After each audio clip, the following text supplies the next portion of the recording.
Hello, my name is Pujita Jalakanti, and presenting with me today is Carol Manikkuttiyil.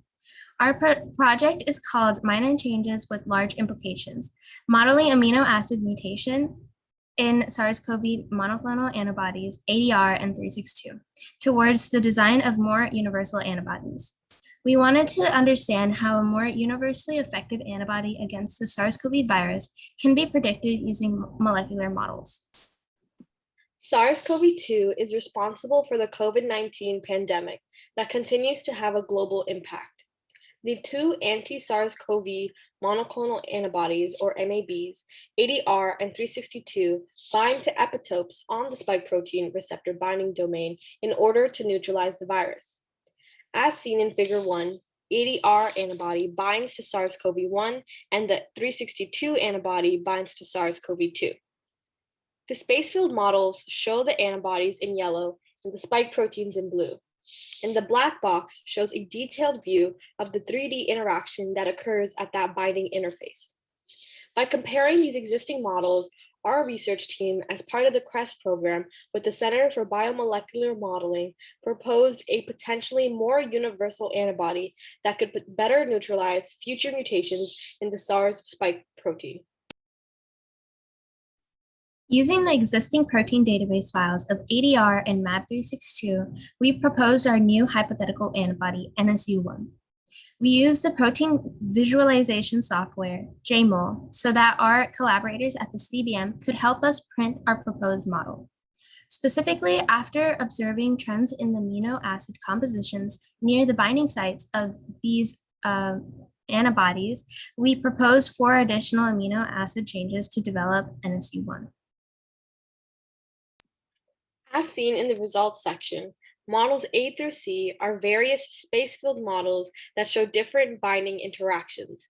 Model A shows the ADR antibody bound to SARS-CoV-1 spike protein, and Model B shows the 362 antibody bound to the SARS-CoV-2 spike protein. And our Model C shows our proposed hypothetical NSU1 antibody that is similar to the 362 antibody with an additional 4 amino acid changes shown in purple. Figure 2 compares how effective the binding of one NSU, ADR, and 362 antibodies are to SARS-CoV-1 and SARS-CoV-2. The NSU1 antibody can bind to both coronaviruses and has the highest efficiency in binding to SARS-CoV-2 in comparison to the existing antibodies. The blue portion of the color-coded table shows the 3 major residue changes between SARS-CoV-1 and SARS-CoV-2, and the tan portion of the table shows the residue changes between the spike epitopes. The selected amino acid changes for NSU1 trended smaller and less polar to make the antibody better able to change as the spike protein may get larger or smaller in future mutations. That is why the changes highlighted in purple on the table and on Model C were selected to open up the antibody to a greater degree.